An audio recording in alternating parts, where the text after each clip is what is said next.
사도행전 12장. 그 무렵 헤롯 왕이 교회를 박해하려고 교회에 속한 몇몇 사람들을 체포했습니다. 헤롯은 먼저 요한의 형제 야고보를 칼로 죽였습니다. 이 일을 유대 사람들이 기뻐하는 것을 본 헤롯은 이어 베드로도 잡아들였습니다. 이때는 무교절 기간이었습니다.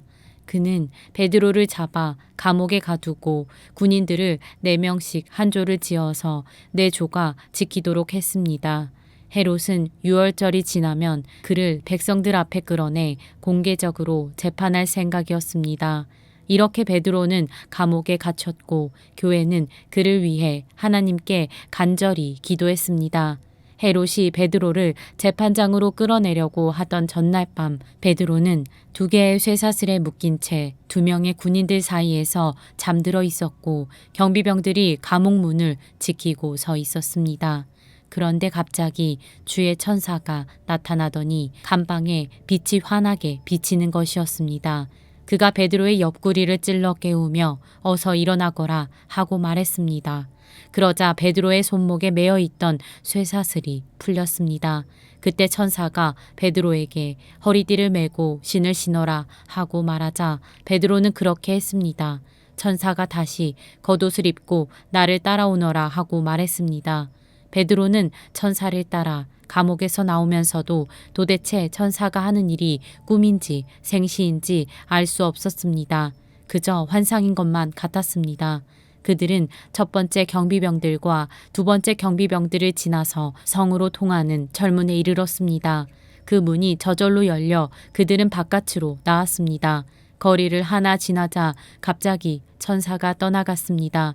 그제야 비로소 베드로는 정신이 들어 이제야 분명히 알겠다. 주께서 천사를 보내 헤롯의 소나귀와 유대 사람들의 모든 기대에서 나를 구해주셨다 라고 말했습니다.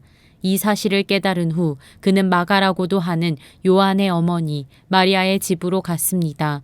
많은 사람들이 그곳에 모여 기도하고 있었습니다. 베드로가 대문을 두드리자 로데라는 어린 여종이 문을 열어주러 나왔습니다. 여종은 베드로의 목소리인 줄 알아차리고 너무나 기뻐서 문 여는 것도 잊은 채 달려가 베드로가 문 밖에 와 있다고 소리쳤습니다. 그러자 사람들이 여종에게 내가 미쳤구나 라고 말했습니다. 그러나 여종이 계속 사실이라고 우겨대자 그들은 베드로의 천사겠지 라고 말했습니다. 그때 베드로가 계속 문을 두드렸습니다. 그들이 문을 열고 베드로를 보더니 깜짝 놀랐습니다. 베드로는 조용히 하라고 손짓하며 주께서 자신을 감옥 밖으로 끌어내신 경위를 설명했습니다. 이 사실을 야고보와 그 형제들에게 알려주시오라고 말하고서 베드로는 다른 곳으로 떠났습니다.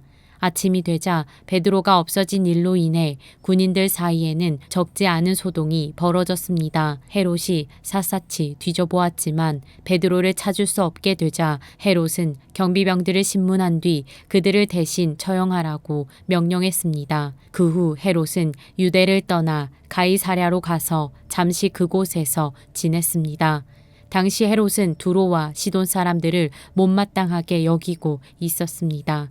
그래서 그들은 무리를 지어 헤롯에게 와서 왕의 시종 블라스도를 설득해 화친을 요청했습니다. 이것은 자기들이 헤롯 왕의 영토에서 나는 양식을 공급받고 있기 때문이었습니다. 약속한 날에 헤롯은 왕의 의복을 갖춰 입고 왕자에 앉아 사람들에게 연설을 했습니다. 그러자 사람들은 이것은 신의 음성이지 사람의 음성이 아니다라고 외쳤습니다. 그런데 헤롯이 하나님께 영광을 돌리지 않았기 때문에 주의 천사가 즉시 헤롯을 내리쳐서 그는 벌레에 먹혀 죽고 말았습니다. 그러나 하나님의 말씀은 점점 널리 퍼져서 믿는 사람이 더욱 늘어나게 됐습니다. 바나바와 사울이 자기 임무를 마치자 그들은 마가라고도 하는 요한을 데리고 예루살렘에서 돌아왔습니다. 사도행전 13장. 안디옥 교회에는 예언자들과 교사들이 있었습니다. 그들은 바나바, 니게르라고 하는 시므온, 구레네 사람 루기오, 분봉왕 헤롯 안티파스와 어릴 때부터 함께 자란 마나엔 그리고 사울이었습니다. 그들이 주께 예배드리며 금식하고 있을 때 성령께서 그들에게 너희는 바나바와 사울을 따로 세워 내가 그들에게 맡긴 일을 하게 하라 라고 말씀하셨습니다. 그래서 그들은 금식하며 기도한 후 바나바와 사울에게 손을 얹고 그들을 보냈습니다. 그 두 사람은 성령의 보내심을 받아 실루기아로 내려갔다가 거기서 배를 타고 키프로스로 가게 됐습니다. 그들이 살라미에 이르러서는 유대 사람의 여러 회당에서 하나님의 말씀을 선포했습니다. 요한이 동행하며 그들을 도왔습니다. 그들이 그 섬을 가로질러 바보에 도착했습니다.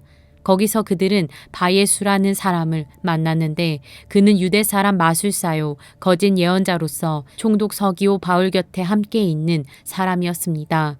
지성적이었던 총독은 하나님의 말씀을 듣고 싶어 바나바와 사울에게 사람을 보냈습니다. 그러나 엘루마라고도 하는 이 마술사가 그들을 막으며 총독이 믿음을 갖지 못하게 하려고 애를 썼습니다.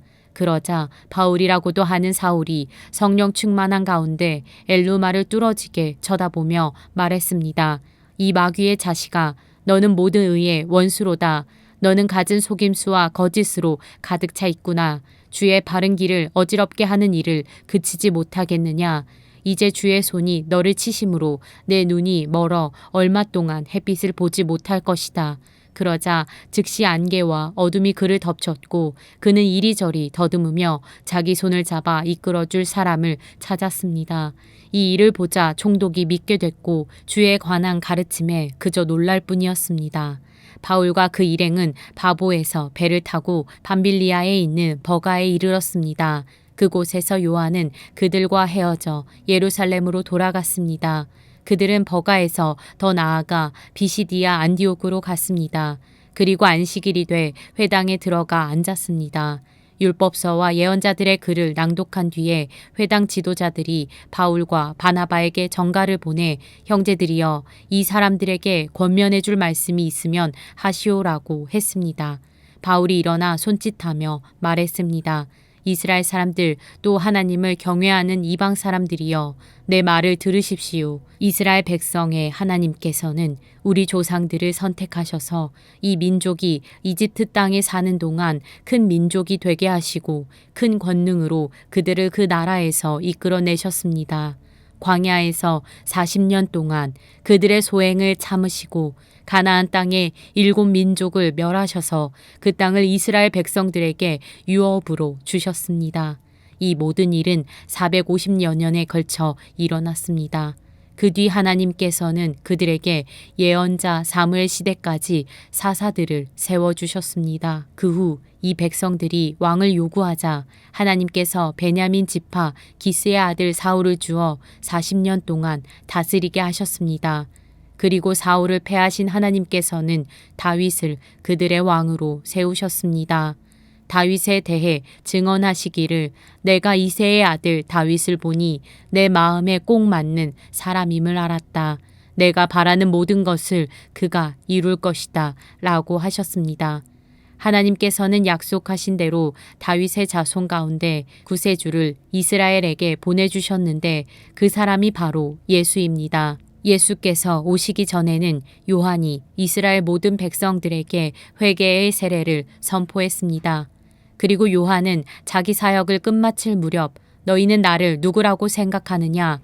나는 그리스도가 아니다. 그러나 그리스도는 내 뒤에 오실 것인데 나는 그분의 신발끈을 풀 자격도 없는 사람이다 라고 말했습니다. 아브라함의 자손인 형제들이여 그리고 하나님을 경외하는 이방 사람들이여 하나님께서 이 구원의 말씀을 우리에게 보내주셨습니다. 예루살렘에 사는 사람들과 그 지도자들은 예수를 알아보기는커녕 오히려 예수를 정죄해 안식일마다 읽는 예언자들의 말씀을 그대로 이루었습니다. 그들은 사형을 선고할 근거를 전혀 찾지 못했음에도 예수를 죽여달라고 빌라도에게 요구하고 예수에 관해 성경에 기록된 모든 말씀대로 행한 뒤 예수를 나무에서 끌어내려 무덤에 묻었습니다. 그러나 하나님께서는 죽은 사람들 가운데서 예수를 살리셨습니다. 그 후 여러 날 동안 예수는 갈릴리로부터 예루살렘까지 자기와 동행했던 사람들에게 나타나셨습니다. 그들이 바로 지금 백성들에게 예수에 대해 증언하는 사람들입니다. 우리도 여러분에게 하나님께서 우리 조상들에게 약속하신 좋은 소식을 전하고자 합니다. 하나님께서는 예수를 살리심으로써 그들의 자손인 우리에게 그 약속이 이루어지게 하셨습니다. 이것은 시편 2편에 기록된 것과 같습니다. 너는 내 아들이다. 오늘 내가 너를 낳았다. 하나님께서는 죽은 사람들 가운데서 예수를 다시 살리시고 썩지 않게 하셨는데 이것은 내가 다윗에게 약속한 거룩하고 확실한 복을 너희에게 줄 것이다 라고 말씀하셨던 것입니다. 또 다른 시편에도 기록되어 있습니다. 주께서는 주의 거룩하신 분을 썩게 내버려 두지 않으실 것입니다. 다윗은 한평생 하나님의 뜻을 잘 받들다 결국 잠들어 자기 조상들과 함께 묻혔고 그 시체는 썩고 말았습니다. 그러나 하나님께서 죽은 사람들 가운데서 살리신 분은 썩지 않으셨습니다. 그러므로 내 형제들이여 예수를 통해 죄 용서를 받을 수 있다는 소식이 여러분에게 선포되고 있음을 알기 바랍니다. 여러분이 모세의 율법으로는 의롭게 될 수 없었던 모든 것에서도 예수를 믿는 사람은 누구나 의롭다고 인정을 받게 되는 것입니다. 그러므로 예언자들이 말한 것이 여러분에게 일어나지 않도록 조심하십시오. 보라, 너희 비웃는 사람들아, 너희는 놀라고 망하라. 내가 너희 시대에 한 가지 일을 행하겠다. 누군가 그 일을 너희에게 전해준다 해도 너희가 믿지 않을 것이다. 바울과 바나바가 회당에서 나오는데 사람들이 그들에게 다음 안식일에도 이 말씀을 좀 더 해달라며 부탁했습니다. 집회가 다 끝난 후 많은 유대 사람들과 유대교로 개종한 경건한 사람들이 바울과 바나바를 따라왔습니다. 그들은 그 사람들과 함께 이야기를 나누고 하나님의 은혜 가운데 계속 머물러 있으라고 권했습니다. 그 다음 안식일에는 그 도시의 사람들이 거의 다 주의 말씀을 듣기 위해 모였습니다. 그 무리를 본 유대 사람들은 시기심으로 가득 차 바울이 말하는 것을 반대하며 모욕했습니다. 그때 바울과 바나바가 그들에게 담대하게 대답했습니다. 우리는 하나님의 말씀을 여러분에게 먼저 전하지 않을 수 없었습니다. 그런데도 여러분은 그 말씀을 거절하고 영원한 생명을 얻기에 합당치 못한 사람이라고 스스로 판단하고 있습니다. 그렇기 때문에 우리는 이제 이방 사람들에게 눈을 돌립니다. 이것이 바로 주께서 우리에게 하신 명령이기 때문입니다.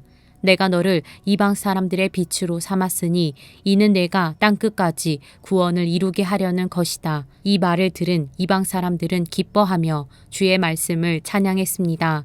그리고 영원한 생명을 얻도록 선택된 사람들은 모두 믿게 됐습니다. 그리하여 주의 말씀이 그 지방 전체에 두루 퍼졌습니다.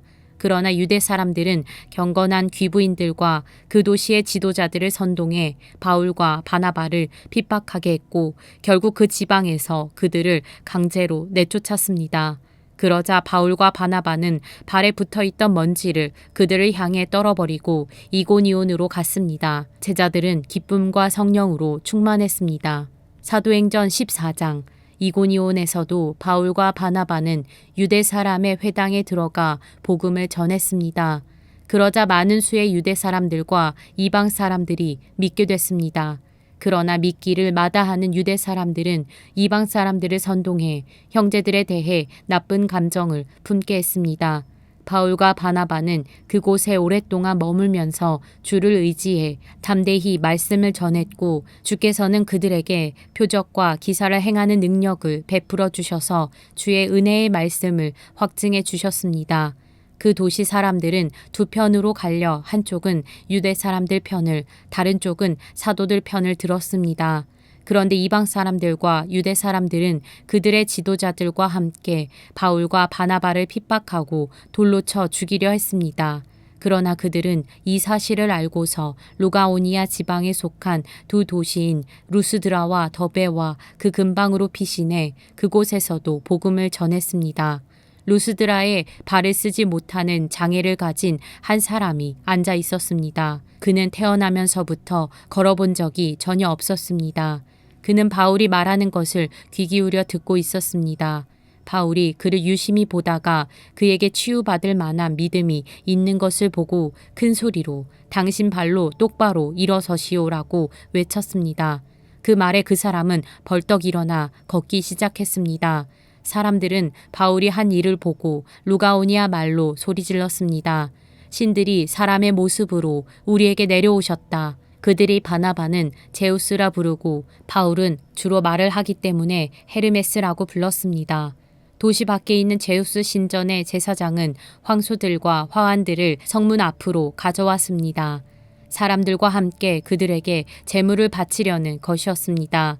그러나 두 사도 바나바와 바울은 이 말을 듣고 옷을 찢으며 사람들 속으로 뛰어들어가 외쳤습니다. 사람들이여, 왜 이런 행동을 합니까? 우리도 여러분과 똑같은 사람입니다. 우리가 여러분에게 복음을 전하는 것은 여러분이 이런 헛된 것을 버리고 하늘과 땅과 바다와 그 안에 모든 것을 만드신 살아계신 하나님께로 돌아오라고 하는 것입니다. 과거에는 하나님께서 모든 민족들이 제멋대로 가도록 내버려 두셨습니다. 그렇다고 하나님께서 자신에 대해 증언하시지 않은 것은 아닙니다. 하나님께서는 자비를 베풀어 하늘에서 비를 내려 때가 되면 열매를 맺게 하시고 넉넉한 양식을 공급해 여러분의 마음을 기쁨으로 가득 채워주셨습니다. 바나바와 바울은 이런 말로 자기들에게 제물을 바치지 못하도록 그들을 간신히 말릴 수 있었습니다. 그때 안디옥과 이고니온에서 유대 사람들이 몰려와 사람들을 선동해 자기들 편으로 끌어들여 바울에게 돌을 던지게 했습니다. 그리고 바울이 죽은 줄 알고 그를 도시 밖으로 끌어냈습니다. 그러나 제자들이 바울 주위에 모여들자 그가 일어나 다시 도시 안으로 들어갔습니다. 그 다음날 바울은 바나바와 함께 더베로 떠났습니다. 그들은 그 도시에서 복음을 전한 뒤 많은 제자들을 얻게 됐습니다. 그러고 나서 루스드라와 이고니온과 안디옥으로 되돌아가 제자들의 마음을 강하게 하고 늘 믿음에 머물러 있도록 격려해 주었습니다. 또 우리가 하나님 나라에 들어가려면 우리가 마땅히 많은 고난을 겪어야 한다라고 말했습니다. 바울과 바나바는 제자들을 위해 각 교회마다 장로들을 세워 기도하고 금식하며 자신들이 믿는 주께 그들을 부탁했습니다. 그런 뒤에 그들은 비시디아를 통과해 밤빌리아에 들어갔다가 버가에서 말씀을 전하고 아달리아로 내려갔습니다. 그리고 그들은 아달리아에서 배를 타고 안디옥으로 돌아갔습니다. 이 안디옥은 그들이 선교 활동을 위해 자신들을 하나님의 은혜에 헌신했던 곳인데 이제 그 일을 성취한 것입니다. 바울과 바나바는 안디옥에 도착해 교회 신자들을 모으고 하나님께서 그들과 함께 행하신 모든 일과 하나님께서 어떻게 이방 사람들에게 믿음의 문을 여셨는지 보고했습니다. 그러고 나서 그들은 제자들과 함께 오랫동안 그곳에 머물렀습니다.